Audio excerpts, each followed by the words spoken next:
Vanity Fair, I live an extravagant life and I make no apologies for it. I'm free as a motherfucker.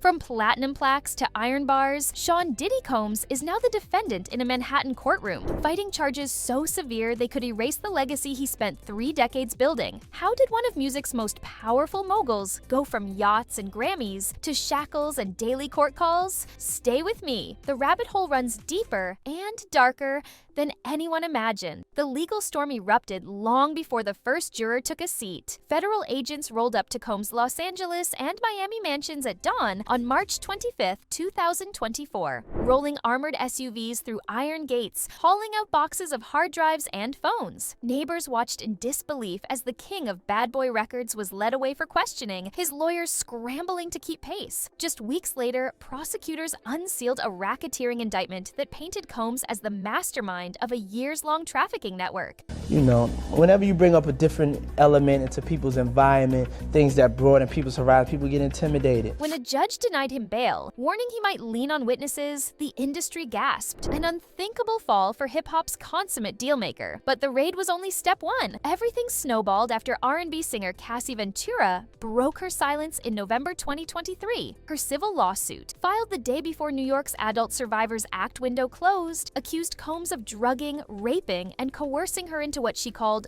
freak-offs, drug-soaked marathons with hired partners while he filmed from the sidelines. The case settled within 24 hours for an undisclosed sum, but a fuse had been lit. Weeks later, a leaked hotel hallway video showed Combs kicking and dragging Cassie in 2016. I don't think that it's right for anybody to hit anybody at the end of the day, you know, and I don't think it's right. You know, I think that we all have to be honest with ourselves as adults. Public opinion flipped overnight, and federal investigators suddenly had a roadmap that stretched far beyond one relationship. Even so, Cassie's claims were only half the picture. Enter Jonathan Oddi, an ex-porn performer with a story that sounded too wild to print, right up until the evidence surfaced. Back in 2014, Oddi quietly signed a non-disclosure agreement worth $5 million, promising silence about Combs' private life. No, I don't know if guys have noticed this, like a lot of ladies drink water at parties. They just, you know, so you have, if you don't have what they need, they're gonna leave. Gotta keep them there. You need locks on the doors. Within a month, he divorced his attorney wife and snapped up 5 Florida properties, cash deals with no mortgages. Then came May 2018. Oddi marched into Trump's Doral Golf Resort, waving an American flag and firing shots, later telling police he'd been Combs' sex slave. Most brushed him off as delusional until prosecutors found the NDA bearing Combs' signature. Suddenly, Oddi looked less like a fringe figure and more like a key to Combs' playbook. Court papers describe Combs' exclusive gatherings as multi-day hazes of drugs, escorts, and confiscated phones. As the mother of a now 16-year-old. Who I met backstage, He did? he's a great young man. Oh, thank you. Yeah.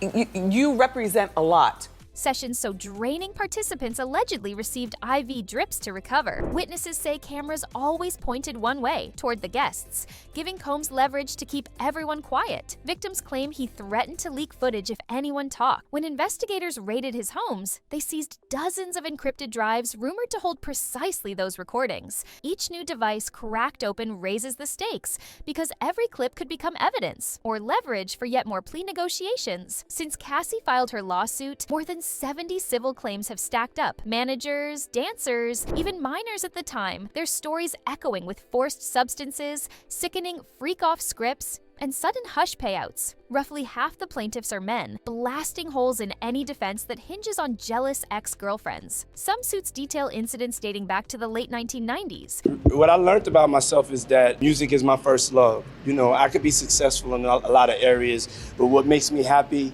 like if I have to ask myself, what's gonna make you happy, what you would want to do for the rest of your life? When Bad Boy ruled the charts and Combs' entourage moved like a traveling fortress, others are as recent as 2024, suggesting the alleged abuse never truly stopped. Inside the courthouse, the defense has its own crisis. In February 2025, Combs' lead attorney abruptly quit, saying, Under no circumstances can I continue. Replacement counsel argues the government is criminalizing consensual adult behavior, painting Combs as a mere swinger who enjoyed alternative nightlife. Yet cracks keep showing. A defense team friend was publicly scolded by the judge after referring to prosecutors as a six-pack of white women on a podcast, handing the government a fresh angle on intimidation and misogyny. Meanwhile, the witness list reads like a leaked festival lineup. Insiders whisper that lifestyle guru Kanye West, actor Michael B. Jordan, and multiple former bad boy artists could testify, some for the prosecution, others for the defense, all determined to spin the narrative their own way. With cameras banned from the courtroom, leaks surface daily, an assistant's sworn statement here, a security guard's email there. Every fresh name draws new eyeballs, and the publicity machine revs louder than any Combs Club anthem. Prosecutors say the case boils down to power. Combs had it, everyone around him wanted it, and he wielded that imbalance like a weapon. They frame the NDA with Oddi and the overnight Cassie settlement as proof Combs bought silence whenever threats fell short. The defense insists cash settlements don't equal guilt, calling them the cost of fame in a headline-hungry world. Still, jurors keep hearing the same refrain: drugs, cameras, coercion, payoffs. As jury selection inches toward completion, 12 jurors, 6 alternates, Combs sits stone-faced, flanked by lawyers who shuffle color-coded binders of exhibits. He occasionally jots notes, but veteran court watchers say his trademark swagger has evaporated. Each potential juror is grilled about everything from childhood trauma to their Spotify playlists, both sides hunting for bias in a case impossible to ignore. Opening statements are projected for May 12th, and the judge has cleared 6 weeks on the docket. An eternity in celebrity trial time, a blink in the life of an empire. Beyond the courtroom, the ripple effects are already staggering. Streaming numbers for classic bad boy hits dipped 14% last quarter. Revolt, the media network Combs founded, quietly scrubbed Founder from its website.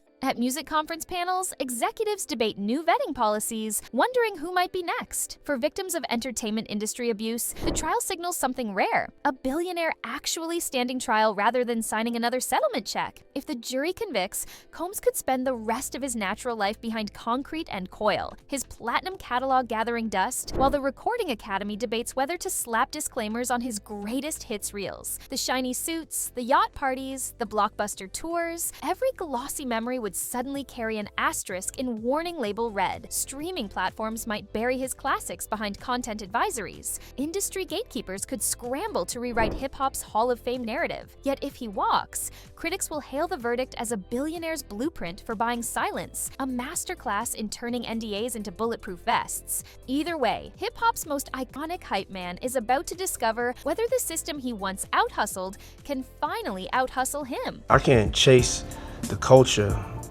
I can only lead the culture. Is this the sound of overdue justice catching the beat, or just another fame-fed witch hunt remix? Drop your verdict in the comments, smash that alert bell, and stay locked in. We'll be back the very moment those courtroom doors swing open.